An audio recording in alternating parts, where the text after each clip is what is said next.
Hello and welcome to Jwalpa coaching classes. तो बच्चों, इस वीडियो में हम लॉज ऑफ मोशन के कुछ क्वेश्चंस करेंगे।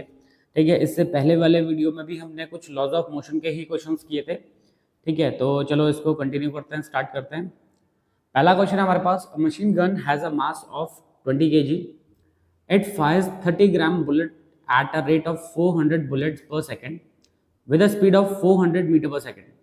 What force must be applied on the gun to keep it in position? देखो क्वेश्चन में क्या कह रहा है, कह रहा है कि एक गन है, बना लेते हैं गन, ये बना दिया हमने गन। ठीक है, इसका मास कितना है? इसका मास है 20 kg। ठीक है, ये बुलेट फायर कर रहा है। क्या फायर कर रहा है बेटे? बुलेट फायर कर रहा है, जिसका मास है 30 ग्राम। कितना है? 30 ग्राम। 30 ग्राम मीन्स 30 इंटू 10⁻³ kg। ठीक है, अब क्या कह रहे हैं कि जो ये बुलेट्स निकल रही हैं वो किस रेट से निकल रही हैं? 400 बुलेट्स पर सेकेंड, मतलब एक सेकेंड में 400 बुलेट्स निकल रही है। तो नंबर ऑफ बुलेट्स कितनी होंगी? 400 पर सेकेंड। ठीक है, with a speed of, bullet की स्पीड है 400 मीटर पर सेकेंड। अब कह रहे हैं कि कितना फोर्स अप्लाई किया जाए कि गन को पोजीशन में रखा जाए। ठीक है, तो देखो आपको पता है कि न्यूटन का थर्ड लॉ कहता है for every action there is always equal and opposite reaction. अगर कहीं पे एक्शन हो रहा होगा तो उसके अपोजिट में हमें क्या मिलेगा? रिएक्शन भी मिलेगा। ठीक है, तो एक्शन ऐसे हो रहा, रिएक्शन ऐसे हो रहा। तो जो ये फोर्स है ये किसके बराबर होगा? ये इस वाले फोर्स के बराबर होगा, इस वाले फोर्स के बराबर। ठीक है, मतलब जो फोर्स इस साइड में लग रहा उतना ही फोर्स अपोजिट डायरेक्शन में लगेगा। तो हमें तो फोर्स निकालना भी है, सिंपल। ठीक है, तो फोर्स क्या होता है बेटे? फोर्स होता है rate of change in momentum. ठीक है, rate of change in momentum ये होता है। ठीक है, तो rate of change in momentum क्या होता है?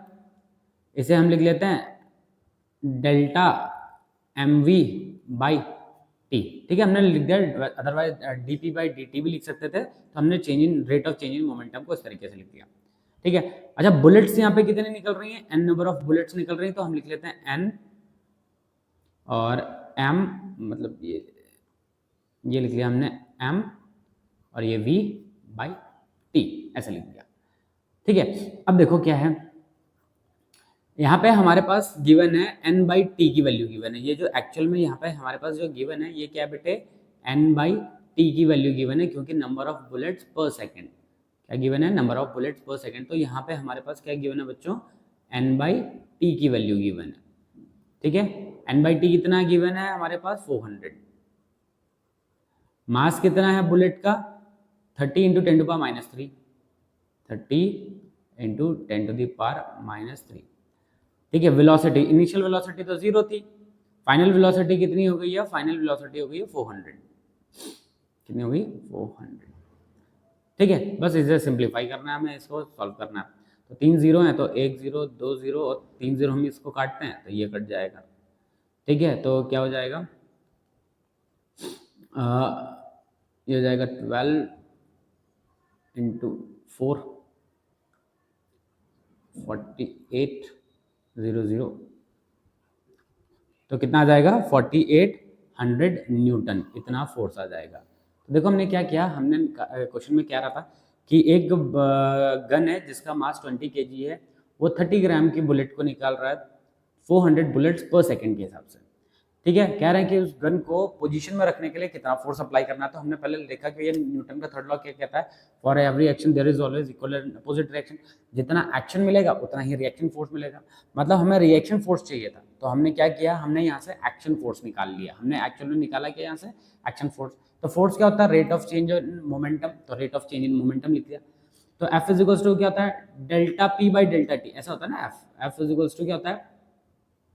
F इज टू होता है dp/dt। ये तो चेंज बहुत स्मॉल था, लेकिन मैंने इसको क्या लिख दिया? dp को डेल्टा के टर्म्स में लिख दिया। ठीक है, तो यहाँ से अगर हम m डेल्टा v/t करेंगे तो डेल्टा v की वैल्यू कितनी हो जाएगी? v minus u। v इसलिए क्योंकि वेलोसिटी इसका v थी, u जीरो हो गया, क्यों हुआ जीरो? क्योंकि इनिशियल वेलोसिटी जीरो थी। ठीक है, तो यहाँ पे सिंपली क्या हो जाएगा, m भी मिल जाएगा। n बाई टी की वैल्यू गिवन है क्योंकि number of bullets per unit time हमें गिवन था, मास हमारे पास गिवन था, वेलोसिटी गिवन था, हमने वैल्यू पुट करी और सॉल्व कर लिया। ठीक है, चलो अगला क्वेश्चन करते हैं बेटा। नेक्स्ट क्वेश्चन क्या कह रहा है, a gun Fyers a bullet of 40 ग्राम। एक गन है जो कि कितने ग्राम के बुलेट को फायर कर रही है, 40 ग्राम की बुलेट को फायर कर रही है। ठीक है, with a speed of, bullet की स्पीड कितनी है बेटे, बुलेट की स्पीड है 1200 मीटर पर सेकेंड, बुलेट की स्पीड है। देन गन होल्डिंग, नहीं, the person holding the gun can exert a force of, कितना फोर्स अप्लाई कर रहा है, 144 न्यूटन का फोर्स अप्लाई कर रहा है, जैसे अभी पहले वाले क्वेश्चन में था। What is the number of bullet that can be fired पर सेकंड। तो ठीक है, जैसे पहला क्वेश्चन था एग्जैक्टली वैसे ही है, F is equals to N M V. ठीक है, यहाँ पे n क्या है, यहाँ पे number of bullets per unit time है, क्या है बेटा, यहाँ पे number of bullets per unit time क्या है, पर सेकंड या फिर पर सेकंड लिख लेते हैं। ठीक है, मतलब कितनी बुलेट निकल रही है एक सेकंड में, वो यहाँ पे n किससे रिप्रेजेंट कर रखा हमने। ठीक है, इनिशियल वेलोसिटी जीरो था, मतलब ये फॉर्मूला ऐसे बन रहा है, F इज इक्वल्स टू क्या होना था, डेल्टा T बाई टी, और F इज इक्वल्स टू इसको लिख लेते हैं m delta V by T. Delta V को क्या लिख सकते हैं, V minus U by T. U zero है, इनिशियल वेलोसिटी जीरो, तो F is equals to M V by T. अच्छा, यहाँ पे अगर n नंबर ऑफ बुलेट्स हो जाएंगे तो ये हो जाएगा, तो n बाई टी की हमें क्या फाइंड करनी है, वैल्यू फाइंड करनी है। ठीक है, तो डायरेक्ट हमारे पास फॉर्मूला यही बनेगा। तो फोर्स कितना आ रहा था, 144, n की वैल्यू फाइंड करनी, मास कितना है 40 gram, 40 gram means 40 into 10 to the power -3। ठीक है, ये मास हो गया। वेलोसिटी कितनी है इसकी, 1200 है वेलोसिटी। ठीक है, काटो जरा, ये 3 जीरो हैं, ये 3 जीरो से ये 3 जीरो हम काट देते हैं, तो n की वैल्यू क्या बन जाएगी, 144 अपॉन 4 इंटू 12, इसको काटते हैं तो ये तो 12 हो जाएगा, 12 बाई 4 किसके बराबर आ जाएगा, 12 बाई 4 आ जाएगा 3। तो क्या आएगा, 3 बुलेट्स पर सेकेंड आएगा बेटे, कितना आएगा बेटे, 3 बुलेट्स पर सेकेंड। ठीक है, एक सेकेंड में कितनी बुलेट निकल रही हैं, 3 बुलेट्स निकल रही हैं। ठीक है, चलो नेक्स्ट क्वेश्चन करते हैं। क्या कह रहा है क्वेश्चन में, while launching a rocket of mass, एक रॉकेट है जिसका मास कितना है 2 into 10 to the power 4 kg, और while launching a rocket of mass 2 into 10 to power 4 kg, a force of इतना न्यूटन इज अप्लाइड, मतलब इतना न्यूटन का फोर्स अप्लाई किया जा रहा है, 5 into 10 to the power 5 newton का फोर्स अप्लाई किया जा रहा है, कितने टाइम तक बेटे, 20 सेकेंड के टाइम तक। Calculate the velocity attend by the rocket at the end of 20 second. कह रहे हैं कि 20 सेकेंड में कितनी वेलोसिटी अटेंड करी जाएगी। मतलब ऐसा कुछ हो रहा कि जैसे ये रॉकेट है, ठीक है, ये रॉकेट है, इस तरीके से ये जा रहा है ऊपर की तरफ, तो इस पे फोर्स कितना अप्लाई किया जा रहा है, फोर्स अप्लाई किया जा रहा है इतना।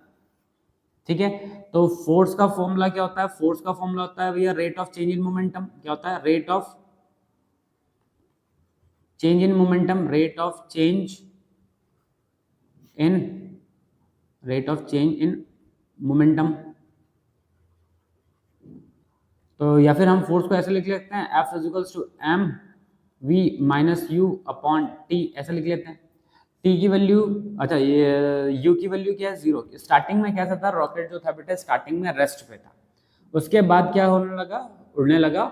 ठीक है, तो तब की वेलोसिटी पूछी जा रही, तो यहाँ पे v की वैल्यू हमें फाइंड करनी है, t की वैल्यू गिवन है, तो u तो जीरो हो जाएगा, तो F is equals to M V by T हो जाएगा।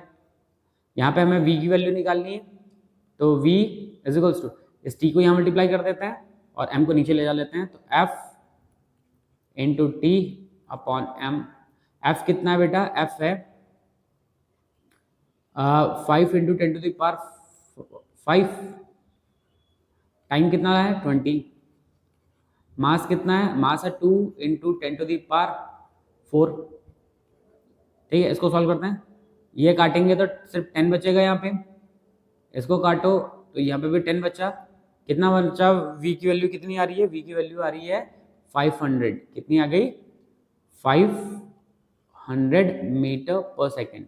मतलब 20 सेकेंड के बाद जो रॉकेट है उसकी वेलोसिटी कितनी हो जाएगी बेटे, 500 मीटर पर सेकेंड हो जाएगी 20 सेकेंड के बाद रॉकेट की वेलोसिटी।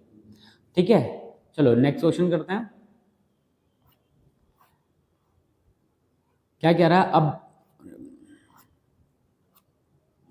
क्या क्वेश्चन, हाँ क्वेश्चन है, a ball moving with a momentum of 5 kg metre per second strikes a wall at an angle of 45 degree and is reflected at the same angle, calculate the impulse। ठीक है, तो देखो क्या कह रहा है क्वेश्चन में,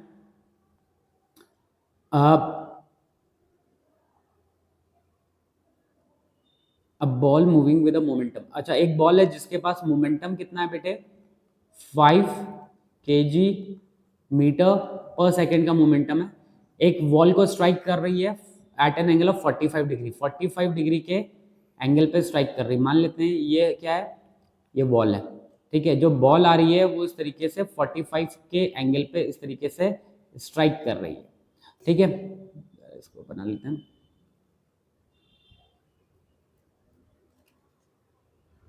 जरा इस पे नॉर्मल डाल देते हैं। ठीक है, तो ये 45 डिग्री हो गया, और अगर ये भी 45 डिग्री होगा तब भी बराबर ही होगी वैल्यू। ठीक है, कह रहे हैं कि ये रिफ्लेक्ट हो जा रही है at a same angle, same angle पे क्या हो रहा है बेटे, रिफ्लेक्ट हो रहा है। ठीक है, तो अगर ये 45 था तो ये दूसरा वाला एंगल भी कितना हो गया, ये दूसरा वाला एंगल भी 45 ही हो गया। ठीक है, अब हमें पूछ रहा है कैलकुलेट द इम्पल्स। तो इम्पल्स क्या होता है बेटे, पहले तो इम्पल्स देख लेते हैं। इम्पल्स होता है फोर्स इनटू टाइम, ये इम्पल्स होता है। अच्छा, ये कुछ और नहीं, ये होता है बेटा चेंज इन मोमेंटम। ये क्या चीज होता है बच्चों, चेंज इन मोमेंटम। क्या होता है ये, चेंज इन मोमेंटम। मतलब इम्पल्स निकालना है, ये तो फोर्स इनटू टाइम कर लो या तो आप चेंज इन मोमेंटम निकाल लो। तो हमें इम्पल्स एक्चुअल में फाइंड करना है। ठीक है, तो हम क्या निकालेंगे, change in momentum. Change in momentum क्या होगा बेटे, final momentum minus initial momentum. तो इनिशियल मोमेंटम जो कि हमारे पास 5 तो गिवन था, क्या गिवन था, 5 तो गिवन था। अब हमें क्या निकालना है, अब हमें निकालना है फाइनल मोमेंटम। तो चलो फाइनल मोमेंटम निकालते हैं। ठीक है, चलो करते हैं।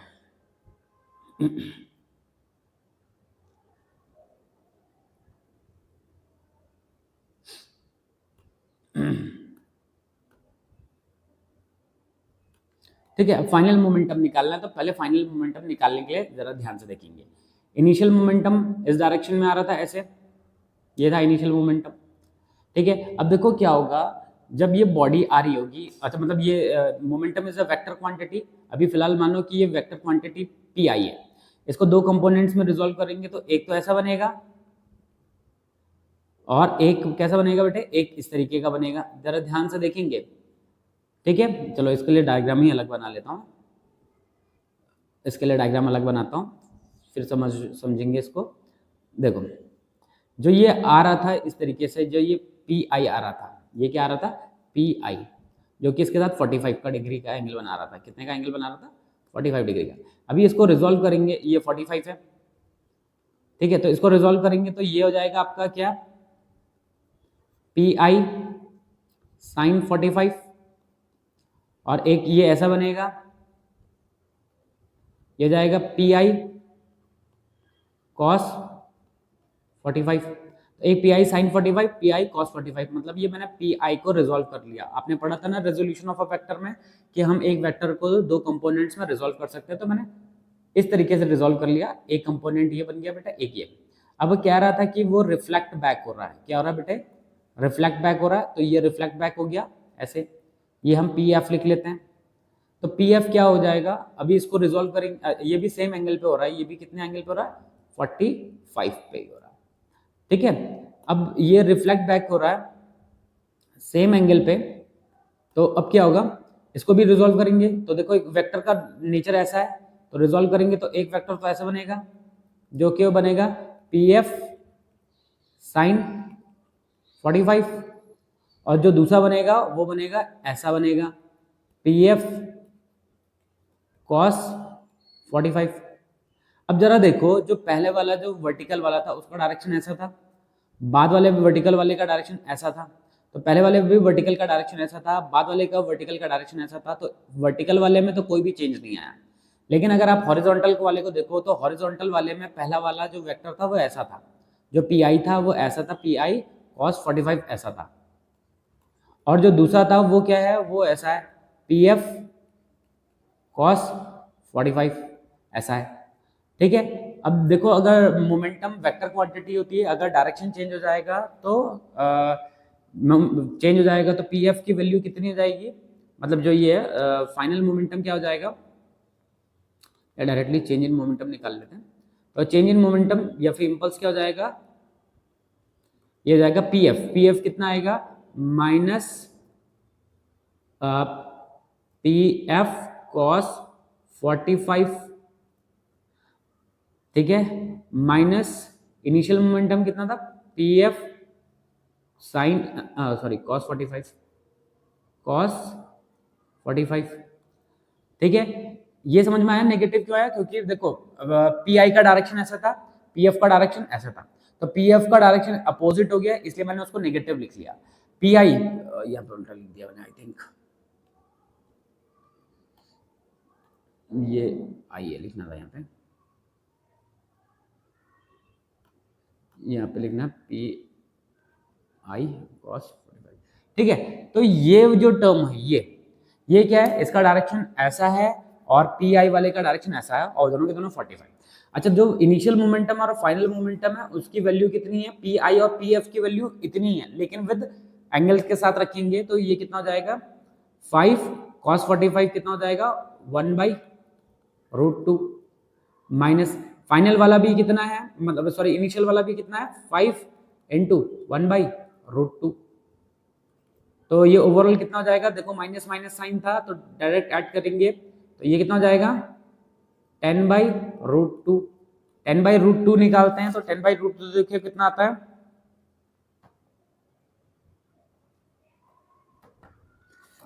इसको सॉल्व करेंगे तो आएगा चेंज इन मोमेंटम, ये आ जाएगा -7.07 माइनस में kg मीटर पर सेकेंड, ये आ गया चेंज इन मोमेंटम, और यही है बेटे क्या इम्पल्स, यही है हमारा क्या इम्पल्स है, यही हमारा इम्पल्स है, ठीक है। तो ध्यान रखना हमें मोमेंटम ये फाइंड करने को कह रहा था, इम्पल्स फाइंड करने को कह रहा था, तो हमने इम्पल्स की जगह क्या फाइंड किया चेंज इन मोमेंटम, तो इम्पल्स और चेंज इन मोमेंटम क्या होता है बेटा सेम टर्म्स होते हैं, ठीक है। तो क्या किया था कि जो हमने पहले देखा कि किस एंगल पे आ रहा है, जैसे ये वाला किस एंगल पे आ रहा था, इसको दो कंपोनेंट्स में रिजॉल्व कर लिया था, तो दो कंपोनेंट्स में रिजॉल्व हो गया। अब जो रिफ्लेक्ट बैक हो रहा था इसको भी हमने दो कंपोनेंट्स में रिजॉल्व किया, एक का डायरेक्शन ऐसा आया जो कि ये ब्लैक वाले से रिप्रेजेंट कर रखा, और दूसरा वाला जो दूसरे का डायरेक्शन ऐसा आया, ठीक है। अब देखो वर्टिकल वालों के डायरेक्शंस तो क्या थे बेटे सेम थे, तो वर्टिकल वाले पे तो कोई असर नहीं पड़ेगा, असर किस पे पड़ेगा हॉरिजॉन्टल वाले पे, क्योंकि हॉरिजॉन्टल वाले का डायरेक्शन चेंज हो गया था, एक का डायरेक्शन ऐसा था इनिशियल वाले का, फाइनल वाले का ऐसा था, ठीक है। तो हमने क्या किया फाइनल माइनस इनिशियल, फाइनल वाला कितना हो गया था पी एफ या फिर पी कॉस 45, और पहला वाला कितना हो गया था पी कॉस 45, ये भी हो गया था। अच्छा, ये वाला नेगेटिव इसलिए लिखा क्योंकि इसका डायरेक्शन चेंज हो गया था, अपोजिट हो गया था डायरेक्शन, ठीक है। अब रखा हमने, सॉल्व किया, हमारे पास मोमेंटम आ गया, ठीक है। चलो नेक्स्ट क्वेश्चन करते हैं बेटा। नेक्स्ट क्वेश्चन क्या कह रहा है, 2 billiard balls each of mass 50 gram is moving in opposite direction, दो बिलियर्ड बॉल्स है, क्या है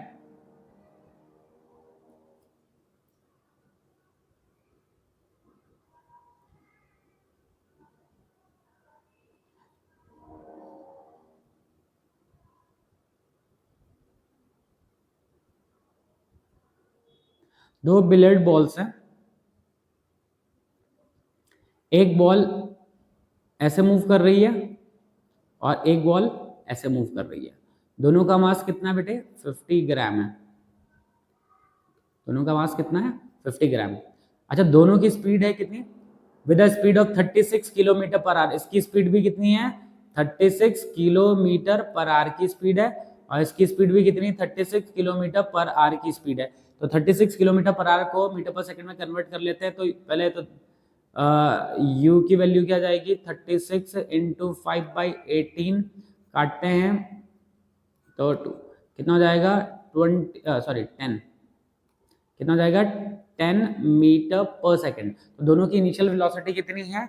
10 मीटर पर सेकंड। अच्छा, लेकिन दोनों की इनिशियल वेलोसिटी 10 मीटर पर सेकंड तो है, लेकिन दोनों के डायरेक्शंस क्या है? अपोजिट है। तो u1 की वैल्यू क्या हो जाएगी?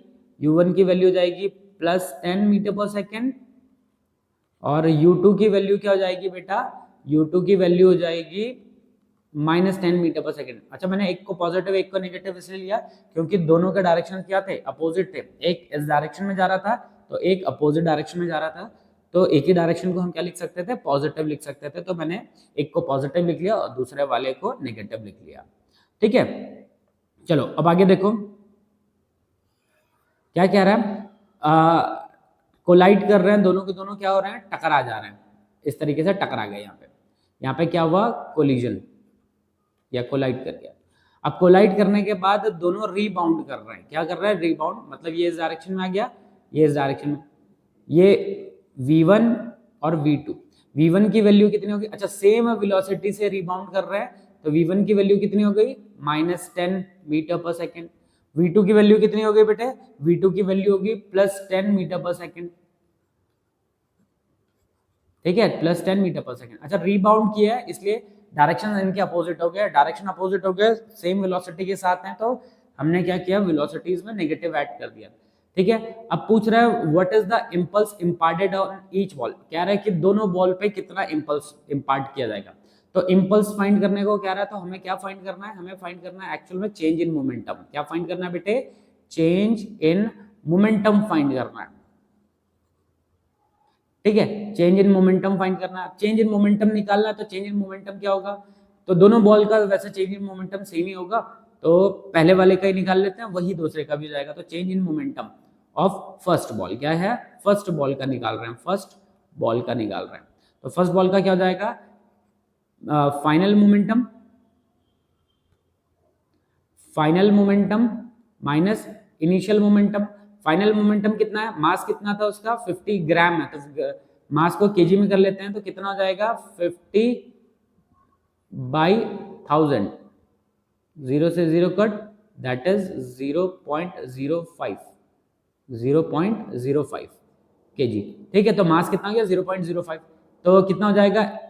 m1 v1 minus m2 u1। ठीक है, m कितना है? 0. अच्छा, m दोनों में सेम है तो m कॉमन निकाल लेते हैं।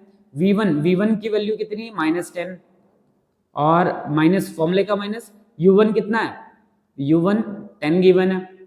ठीक है, देखो u1 +10 था। मास कितना है? मास है इसका 0.05। कितना है? 0.05। इसको सॉल्व करते हैं तो -20 आ जाएगा, -20। ठीक है, तो मल्टीप्लाई करते हैं जरा इसको इसके साथ, तो कितना किसके बराबर मिलेगा? ये चेंज इन मोमेंटम ये आ जाएगा, माइनस तो 12 जाएगा, तो 0.05 इंटू 20 पॉइंट हटाओ, नीचे 100 लगेगा, एक जीरो से एक जीरो कैंसिल, 2 इंटू 5 10 हो जाएगा, 10/10। चेंज इन मोमेंटम किसके बराबर आ जाएगा बेटे? -1 kg metre per second.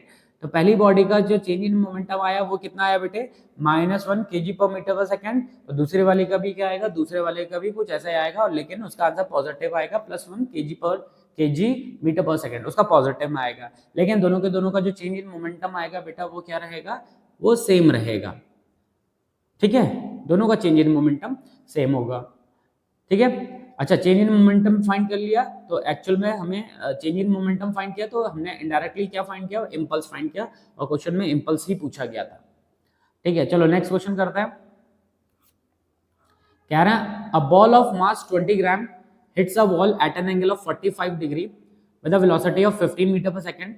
If the ball rebound at 45 degree to the direction of the incident, calculate the impulse received by the ball. अच्छा, इसमें भी सेम वैसा ही करना है जैसे इससे पहले वाले क्वेश्चन में किया हुआ है, तो इसके लिए भी मैं डायग्राम बना लेता हूँ। सेम वैसा ही है बेटा क्वेश्चन। तो इसको भी देख लो, क्या कह रहा है कि एक बॉल है जो कि कितने एंगल पे आ रही है, 45 डिग्री के एंगल पे आ रही है। तो ये हम बॉल बना देते हैं, ये हमने बॉल बना दिया। ये बॉल आ रही थी 45 डिग्री के एंगल पे, ये अब कह रहे हैं कि ये रीबाउंड हुआ मतलब कितने पे, ये 90 डिग्री के एंगल पर रिबाउंड हुआ। ठीक है, तो अगर ये 90 डिग्री का एंगल है, तो अगर मैं इसको 2 इक्वल पार्ट्स में डिवाइड करूं तो ये क्या हो जाएगा, 90 डिग्री पे देखो रिबाउंड हुआ। ठीक है, यहां से क्या रहा था कि 45 डिग्री पे बन रहा था, तो जितना 45 यहां से बनेगा उतना ही अगर मैं इसको बनाऊंगा, ये तो ये भी 45 हो जाएगा और ये भी 45 हो जाएगा। तो यहाँ पे खाली 90 डिग्री देखो, देखिए कंफ्यूज होने की जरूरत नहीं। क्या रहा है कि इंसिडेंट और जो रिफ्लेक्टेड है, इंसिडेंट और रिफ्लेक्टेड के बीच का एंगल है 90 डिग्री। तो इंसिडेंट और रिफ्लेक्टेड के बीच में 90 डिग्री होगी तो हाफ हाफ हो जाएगा, 45 हो जाएगा। ठीक है, अब बिल्कुल वैसा ही क्वेश्चन बन गया जैसे पहले वाले में था। तो मास कितना है, मास है 20 ग्राम। 20 ग्राम को केजी में कन्वर्ट करने के लिए 1000 से डिवाइड करेंगे तो मास कितना हो जाएगा बेटे, 0 से 0 कट 0.02 kg। ये क्या हो जाएगा, ये मास हो जाएगा। ठीक है, अच्छा इसकी वेलोसिटी 15 थी, कितनी है वेलोसिटी, 15 है। वेलोसिटी कितनी है, 15 मीटर पर सेकेंड। ठीक है, अब जरा देखो यहाँ पे, चलो पहले मोमेंटम ही फाइंड कर लेते हैं। तो मोमेंटम क्या जाएगा, मास इंटू वेलोसिटी। मास कितना है, मास कितना है 0.02 इंटू 15, पॉइंट हटा नीचे 100 आया, ये आ गया 30 divided by 100, that is 0.3 kg metre, sorry ये कहाँ लगा दिया, kg मीटर पर सेकेंड। ठीक है, तो जो ये बॉल थी इसके पास मोमेंटम इतना है। अब जरा ध्यान से देखो, फिर से वही करते हैं। जो पहला वाला है, जो ये पहला वाला है, इसको हम दो कंपोनेंट्स में रिजॉल्व करेंगे। फर्स्ट वाले को दो कंपोनेंट्स में रिजॉल्व करेंगे तो एक कंपोनेंट तो ऐसा हो जाएगा जो क्या आएगा, P cos 45। अगर इसके हिसाब से देख रहे हो तो दोनों की वैल्यू तो सेम ही बनेगी, P sin 45 बनेगी। और ये वाला जो आएगा, जो दूसरा आएगा वो ऐसा आएगा, ये आएगा क्या, P cos 45। ठीक है, अब अगर इस वाले को अगर हम रिजॉल्व करते हैं, इस वाले को अगर रिजॉल्व करते हैं तो एक वो ऐसे रिजॉल्व होगा इस डायरेक्शन में और एक इस डायरेक्शन में रिजॉल्व होगा। ठीक है, तो दूसरे वाले को रिजॉल्व करते हैं, तो दूसरा कलर यूज कर लेते हैं दूसरे वाले को रिजॉल्व करने के लिए। तो दूसरा वाला जो रिजॉल्व होगा वो ऐसा बनेगा, P sin 45 और दूसरा जो बनेगा वो ऐसा आएगा, P cos 45। तो यहाँ पे भी हमें इम्पल्स फाइंड करना था। तो इम्पल्स फाइंड करने का मतलब final momentum minus initial momentum. तो दोनों में से एक को हम क्या लिख लेते हैं, नेगेटिव लिख लेते हैं। चाहे इसको नेगेटिव लिख लिया, चाहे इसको नेगेटिव लिख लिया, तो मैं इसको नेगेटिव लिख लेता हूँ। तो माइनस P cos 45 माइनस, अब इस वाले को भी लिख लो, तो माइनस P cos 45। तो डेल्टा P की वैल्यू कितनी हो जाएगी, माइनस 2P cos 45।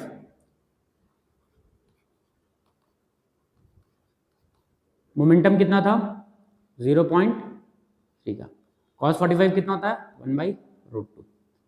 ठीक है, डायरेक्ट सॉल्व कर लेते हैं।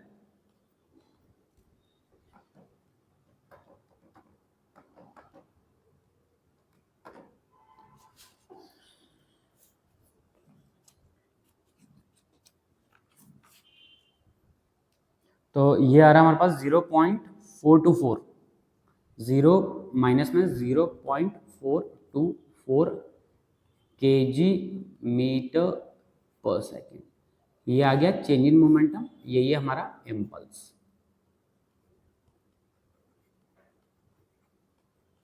ठीक है, यही हमारा इम्पल्स। ठीक है,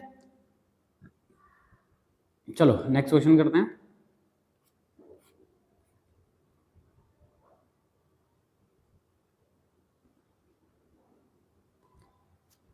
कह रहे हैं अ रबर बॉल ऑफ मास 50 ग्राम।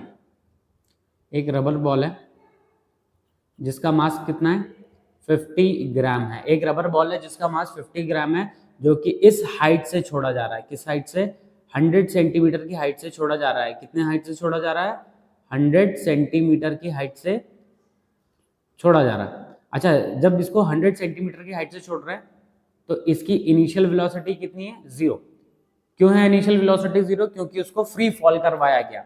जैसे ही वो यहाँ पे हिट कर रहा है, इस जगह पे हिट कर रहा है, उसकी वेलोसिटी कन्वर्ट हो जा रही है वी में। किस में कन्वर्ट हो जा रही है? वी में।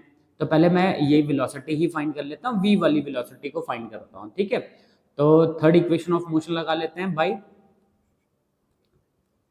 Third equation. थर्ड इक्वेशन क्या होता है? v square is equal to U square plus 2gs। ठीक है, तो यू स्क्वायर की वैल्यू तो 0 है, तो 2 इंटू ग्रेविटी को हम 9.8 लिख लेते हैं। 9.8 डिस्प्लेसमेंट कितना? 100 सेंटीमीटर। 100 सेंटीमीटर का मतलब कितना हुआ? 1 मीटर। कितना हुआ? 1 मीटर। ठीक है, तो v स्क्वायर की वैल्यू, दोनों साइड में रूट निकाल लेते हैं, तो दोनों साइड में रूट कर लेंगे तो 2 इंटू 9.8 कितना हो जाएगा? तो ये हो जाएगा 2 इंटू 9.8, इसकी वैल्यू आ जाएगी 4.43। तो v की वैल्यू कितनी आ गई? v की वैल्यू आ गई है बेटा 4.43। यहाँ से मैंने डायरेक्ट सॉल्व किया इसे, तो 4.43 मीटर पर सेकेंड आ गया। ये v की वैल्यू आ गई। ठीक है, किसकी वैल्यू है बेटा? ये हमारे v की वैल्यू है।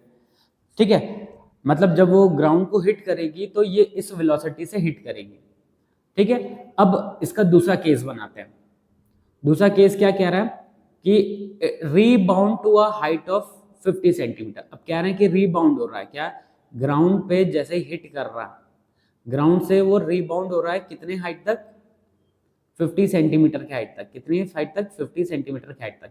तो अभी मुझे ये वाली वेलोसिटी निकालनी है कि ये वेलोसिटी कितनी होगी, क्योंकि फाइनल वेलोसिटी जब वो तब खा के ऊपर की तरफ जाएगी तब तो फाइनल वेलोसिटी इसकी 0 हो जाएगी।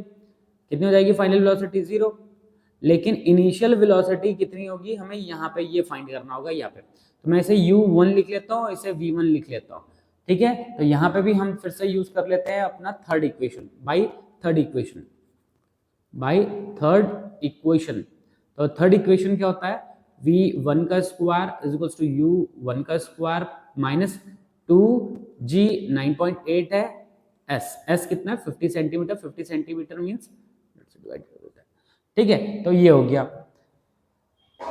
ठीक है, तो ये क्या हो गया बेटे? ये हमारे पास आ गया। अच्छा, मैंने यहाँ पे v1 यूज किया तो v1 की वैल्यू क्या है? 0 है। क्यों? क्योंकि जब वो टिप खा के ऊपर 50 सेंटीमीटर की हाइट तक जाएगा तो इसकी वैल्यू कितनी हो जाएगी? 0। और u1 की वैल्यू फाइंड करनी है, तो ये सारे टर्म्स को हम दूसरी साइड में भेज देते हैं। अच्छा, यहाँ पे हमने माइनस इसलिए लिया क्योंकि बॉडी जो जा रही थी वो ऊपर की तरफ जा रही थी, और ऊपर की तरफ हम ग्रेविटी को नेगेटिव लेते हैं। ठीक है, तो इसको काटते हैं, ये हो जाएगा 2, इसको काटते हैं। अच्छा, ये टर्म इस साइड में चला जाएगा तो यू स्क्वायर की वैल्यू क्या बनेगी? 9.8 मीटर पर सेकेंड। ठीक है, तो u की वैल्यू क्या हो जाएगी? Under root 9.8। अंडर रूट 9.8 तो डायरेक्ट सॉल्व कर लेते हैं। क्या आएगा? 3.13। कितना आ रहा है? 3.13 मीटर पर सेकेंड। ये उसकी वेलोसिटी है, u1 की। हम अब पूछा क्या है? Find the impulse. इम्पल्स निकालना है। तो देखो क्या होगा जब वो ग्राउंड को हिट करेगा बेटे। देखो, जब वो यहाँ से आया, ग्राउंड को हिट किया, तो पहले उसका डायरेक्शन ऐसा था। अब टकरा के उसका डायरेक्शन क्या हो गया? अब टकरा के उसका डायरेक्शन ऊपर की तरफ हो गया। तो ये इसकी इनिशियल वेलोसिटी हो गई और वो उसकी फाइनल वेलोसिटी हो गई। ठीक है, तो इम्पल्स क्या आ जाएगा हमारे पास? इम्पल्स आ जाएगा final momentum minus initial momentum. तो अपवर्ड का डायरेक्शन हम नेगेटिव लेते हैं, तो इसको हम नेगेटिव लिखेंगे। मास कितना था? 50 ग्राम था, तो 50 ग्राम को केजी में कन्वर्ट करने के लिए 1000 से डिवाइड कर लेते हैं। तो पहले फॉर्मूला लिख लेते हैं, एम वी एक minute M u1 minus M V. ठीक है, तो मैं u1 की वैल्यू को क्या लिखूंगा बेटे? u1 की वैल्यू को नेगेटिव लिखूंगा। क्यों लिखूंगा नेगेटिव? इसलिए लिखूंगा क्योंकि वो उसका डायरेक्शन किस तरफ है? उसका डायरेक्शन ऊपर की तरफ है, और जो बॉल आई थी वो नीचे की तरफ आई थी, टिप खा के गई थी ऊपर की तरफ, तो दोनों में से एक डायरेक्शन नेगेटिव लेना पड़ेगा, तो मैं अपवर्ड डायरेक्शन को नेगेटिव ले लेता हूँ। मास दोनों में कॉमन है तो m को कॉमन निकाल लेते हैं। u की वैल्यू कितनी है -3.13, v की वैल्यू कितनी थी 4.43, ठीक है। मास की वैल्यू रख लेते हैं, मास की वैल्यू, मास कितना है 50/1000, ठीक है। इसको सॉल्व करते हैं तो कितना आएगा,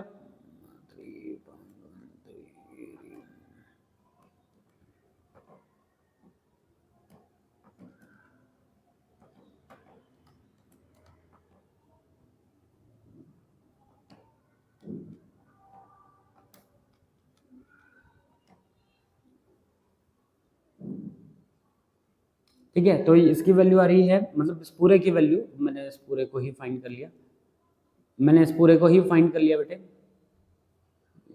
50/1000, और इस पूरे को ही मैंने फाइंड कर लिया है, तो इस पूरे की वैल्यू आ रही है 0.378, तो इसकी वैल्यू आ रही है 0.378 kg मीटर पर सेकेंड, ठीक है। तो ये हमारा जो इम्पल्स हो गया वो ये हो गया। अच्छा, इसमें एक और चीज फाइंड करनी है, क्या फाइंड करनी है, एवरेज फोर्स भी फाइंड करने को कह रहा है I think, and average force. तो देखो इम्पल्स कुछ और नहीं, इम्पल्स क्या होता है, चेंज इन मोमेंटम, तो मैंने एक्चुअल में यहाँ पे चेंज इन मोमेंटम तो निकाल लिया। अब फोर्स निकालना है, टाइम भी गिवन है 0.1, तो फोर्स क्या हो जाएगा, फोर्स क्या हो जाएगा बच्चों,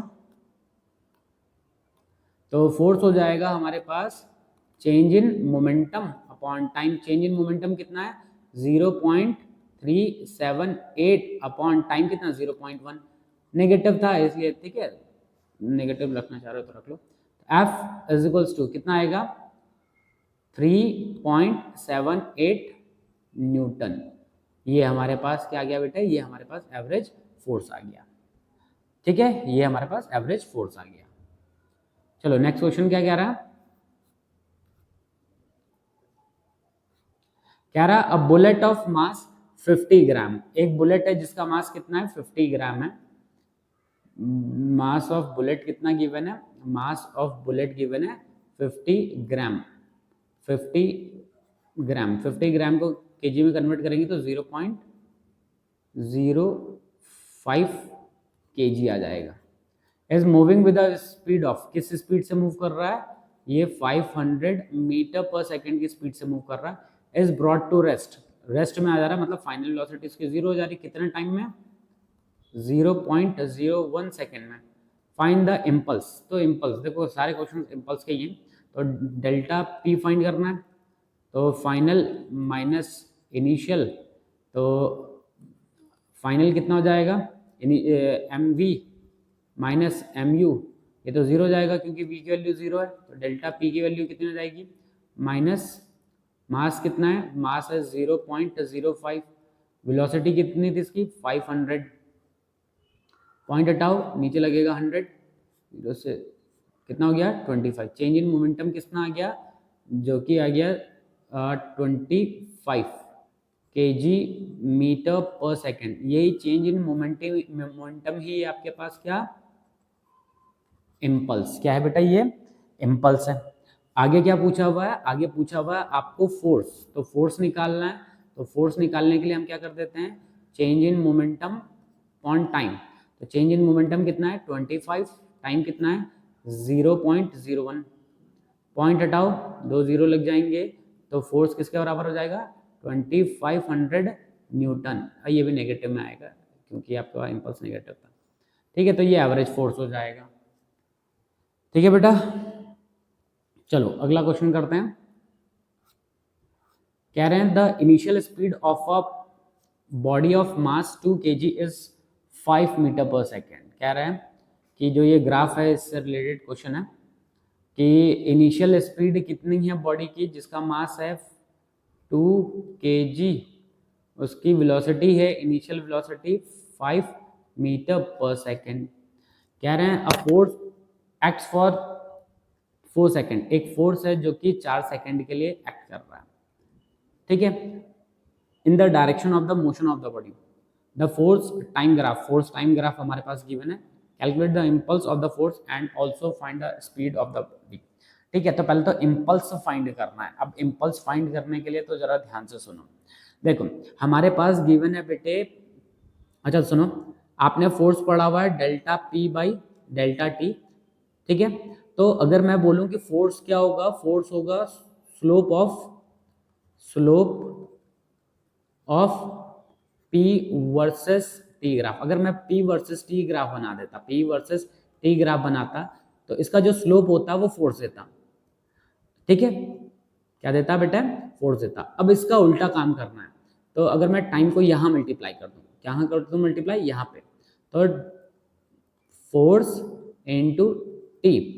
अगर हमने फोर्स को टाइम से मल्टीप्लाई कर दिया तो क्या मिलेगा बेटा हमें, चेंज इन मोमेंटम। क्या मिलेगा, चेंज इन मोमेंटम। अब आप भी जरा यहाँ डायग्राम को देखो, तो ये जो P वर्सेस T ग्राफ है, कौन सा ग्राफ है, P वर्सेस T ग्राफ, तो जो इसका एरिया देता है ना, जो ये एरिया होगा, इसका जो एरिया होगा वो क्या देगा, area under the graph, area under the graph will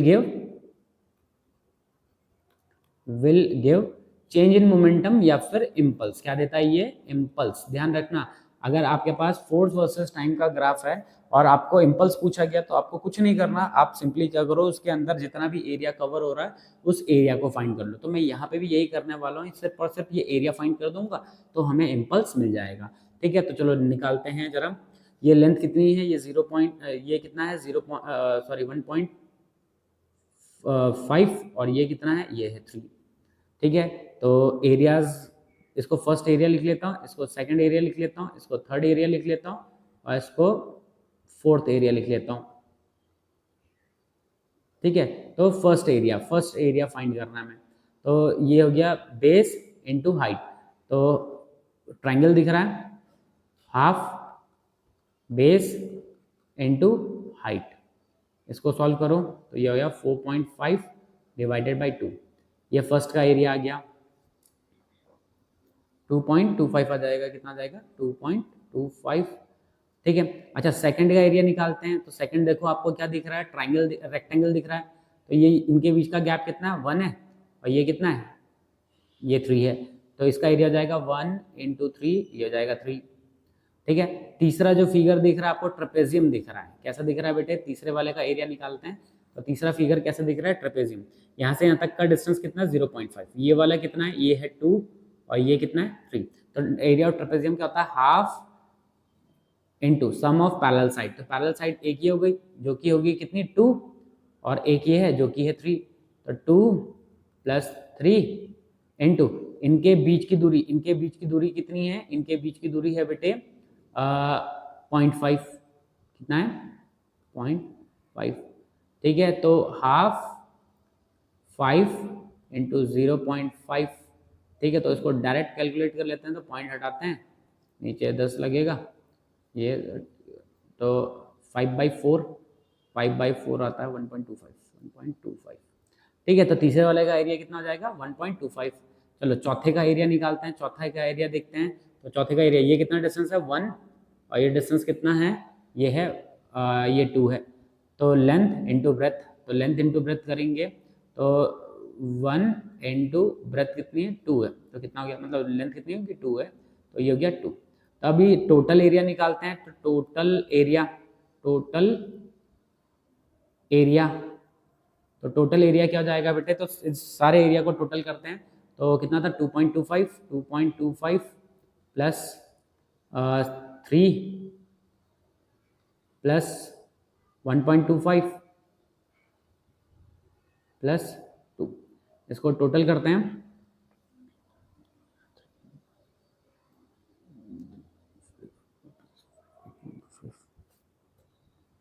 ठीक है, तो ये जाएगा 3.5 और प्लस 5। ठीक है, तो 8.5 आ जाएगा, कितना आ जाएगा, 8.5, और ये आ जाएगा kg मीटर पर सेकेंड। तो देखो उसमें इम्पल्स फाइंड करने को क्या रहा था, तो अगर हमारे पास फोर्स वर्सेस टाइम का ग्राफ है, क्या गिवन है, फोर्स वर्सेस टाइम का ग्राफ गिवन है, तो फोर्स वर्सेस टाइम का ग्राफ जो क्वांटिटी देता है वो किसको देता है, वो इम्पल्स देता है या फिर चेंज इन मोमेंटम को देता है। ठीक है, तो मैंने यहाँ पे वही किया, मैंने इसके अंदर का जो एरिया है उसको फाइंड किया और इसका एरिया फाइंड करने के बाद हमें मिला 8.5 kg मीटर पर सेकेंड मिल गया। ठीक है, तो ये मिल गया हमें इम्पल्स। ठीक है, और फाइंड द स्पीड, स्पीड भी फाइंड करने को कह रहा है, तो स्पीड भी अब ज़्यादा बड़ा काम नहीं है स्पीड फाइंड करना, तो स्पीड भी फाइंड कर ही लेंगे। स्पीड कैसे निकलेगा बेटे? यस,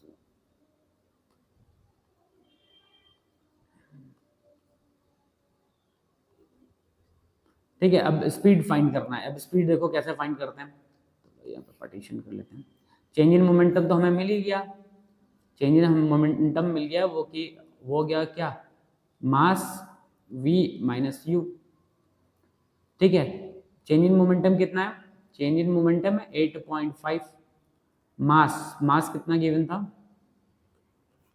मास है 2 kg, मास 2 kg ना, मास 2 kg, मास है बेटे 2 kg। v minus initial velocity कितनी थी? 5 थी, तो इसको नीचे भेज देते हैं, तो 8.5/2 v माइनस 5। ठीक है, तो ये साइड में जाके ऐड हो जाएगा, तो v इक्वल्स टू क्या आ जाएगा, ये साइड में दूसरी साइड जाके ऐड हो जाएगा ना, तो 8.52 प्लस 5, इसको डिवाइड करते हैं, तो इसको डिवाइड करेंगे कितना जाएगा, 4.25 प्लस 9, ये मिला के जाएगा, नहीं सॉरी प्लस 5, ये जाएगा 9.25 मीटर पर सेकेंड। तो जो इसकी फाइनल वेलोसिटी हो जाएगी वो क्या हो जाएगी, 9.25 मीटर पर सेकेंड हो जाएगी इसकी फाइनल वेलोसिटी। ठीक है, चलो अगला क्वेश्चन करते हैं। Figure shows position time graph, क्या गिवन है हमारे पास, position time graph of a particle of mass 100 gram. एक पार्टिकल है जिसका मास 100 ग्राम है। ठीक है, पार्टिकल का मास 100 ग्राम है हमारे पास गिवन। ठीक है, एक पार्टिकल है जिसका मास गिवन है हमारे पास 100 ग्राम, 100 ग्राम, 100 ग्राम मीन्स 0.1 kg। ठीक है, और उसका ग्राफ गिवन है, हमें क्या फाइंड करना है, impulse at t is equals to 0 and t is equals to 4 second. ठीक है, t इज इक्वल्स टू 0 पे हमें इम्पल्स फाइंड करना है, और एक t इज इक्वल्स टू 4 पे। तो चलो जरा देखते हैं। देखो पहले ग्राफ को देखते हैं, तो यहाँ पे ये जो पॉइंट है ये कितना है, 0। ठीक है, यहाँ पे पॉइंट कितना है इसका, 0 है। यहाँ पे डिस्प्लेसमेंट कितना हो गया, 0, तो इसके कोऑर्डिनेट्स अगर मैं लिख लूँ तो 0,0 हो जाएगा। ठीक है, अच्छा इसके कोऑर्डिनेट्स अगर लिखूँ तो इसके कोऑर्डिनेट्स कितने जाएंगे, इसके कोऑर्डिनेट्स हो जाएंगे 4,2। ठीक है, तो पहले तो हम इसकी वेलोसिटी स्लोप निकाल लेते हैं। तो डिस्प्लेसमेंट टाइम ग्राफ का स्लोप कौन सी क्वांटिटी देता है, ये देता है वेलोसिटी। ध्यान रखना, डिस्प्लेसमेंट टाइम ग्राफ का स्लोप कौन सी क्वांटिटी देता है बेटे, वेलोसिटी देता है। और ये होता है क्या, स्लोप फाइंड कर लेते हैं, तो 2 माइनस 0 अपॉन 4 माइनस 0 कितना हो जाएगा बेटा, ये हो जाएगा 2/4।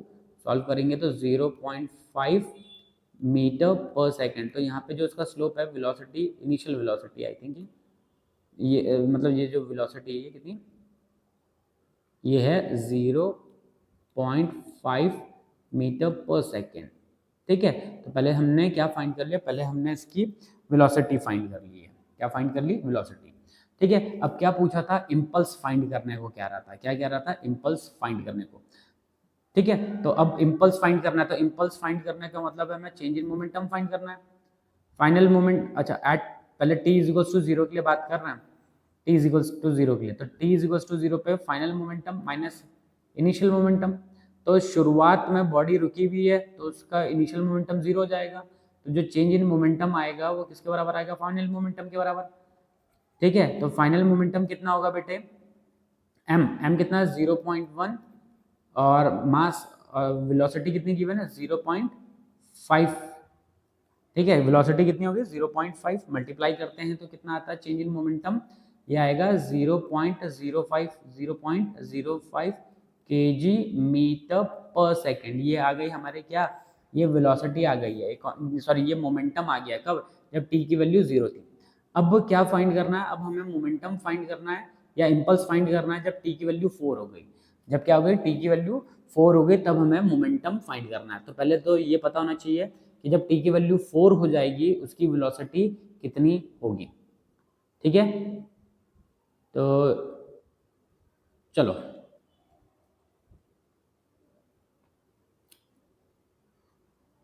टी की वैल्यू जब 4 हो गई तो तब उसकी वेलोसिटी कितनी होगी। देखो जब देखो टी की वैल्यू ये होगी, ये ना टी की वैल्यू देखो यहाँ पे ये। अब अगर आप इसके आगे देखोगे तो इसके आगे ये जो ग्राफ है ये कैसा हो चुका, पैरेलल हो गया। ध्यान से सुनो, जब ये अगर आप यहाँ पे ध्यान से देखोगे तो ये क्या है, ये ग्राफ पैरेलल हो गया। तो वेलोसिटी टाइम ग्राफ का जो इस तरीके से हॉरिजॉन्टल ग्राफ मिलता है तो उस समय वेलोसिटी कितनी होती है उसकी, 0 होती है। मतलब at t is equals to 4, at t is equals to 4, t is equals to 4 पे फाइनल वेलोसिटी कितनी हो गई है बेटे, फाइनल वेलोसिटी हो गई है 0। क्या हो गई है, फाइनल वेलोसिटी 0 हो गई है। क्यों हुई फाइनल वेलोसिटी 0, क्योंकि दिख रहा होगा आपको कि जो ये ग्राफ है ये कैसा बन गया, ये हॉरिजॉन्टल बन गया। ग्राफ अगर हॉरिजॉन्टल बन गया है इसका मतलब इसका कोई स्लोप है नहीं, और डिस्प्लेसमेंट टाइम ग्राफ का स्लोप वेलोसिटी देता है, तो स्लोप 0 हो गया, तो इसका मतलब वेलोसिटी 0 हो गया। ठीक है, तो देखो हॉरिजॉन्टल था तो इसकी वैल्यू 0 हो गई। अच्छा इनिशियल वेलोसिटी, अब जो यहाँ पे जो वेलोसिटी थी 0.5, t is equal to 4 second से पहले वेलोसिटी कितनी थी, इतनी थी। ठीक है, तो 0.5 मतलब ये 0.5 इनिशियल वेलोसिटी होगी। तो चेंज इन मोमेंटम निकालना है तो क्या होगा, final momentum minus initial momentum. अब फाइनल मोमेंटम तो 0 जाएगा, क्यों जाएगा फाइनल मोमेंटम 0, क्योंकि बॉडी क्या हो चुकी है, बॉडी रुक चुकी है, वेलोसिटी 0 हो गई। तो डेल्टा पी किसके बराबर आ जाएगा, डेल्टा पी आएगा माइनस पी इनिशियल। क्या आएगा, माइनस पी इनिशियल। तो change in momentum minus P कितना है, मतलब मास कितना है, मास है 0.1 और वेलोसिटी कितनी थी 0.5 थी। सॉल्व करोगे चेंज इन मोमेंटम किसके बराबर आ जाएगा, minus 0.05 kg metre per second. ये हो जाएगा आपका 4 सेकेंड पे इसका इम्पल्स। और इम्पल्स फाइंड करने को कह रहा है तो बेसिकली यहाँ पे फाइंड करने को कह रहा है हमें क्या, चेंज इन मोमेंटम फाइंड करने को कहता है और कुछ नहीं। ठीक है, तो आई थिंक इसमें क्वेश्चंस हो गए खत्म। ठीक है, तो आज के इस वीडियो में इतना ही करेंगे बच्चों, नई वीडियो में मिलेंगे इसके आगे के क्वेश्चंस के साथ। तब तक बनी रहिए ज्वालपा कोचिंग क्लासेस के साथ। Okay students, bye bye.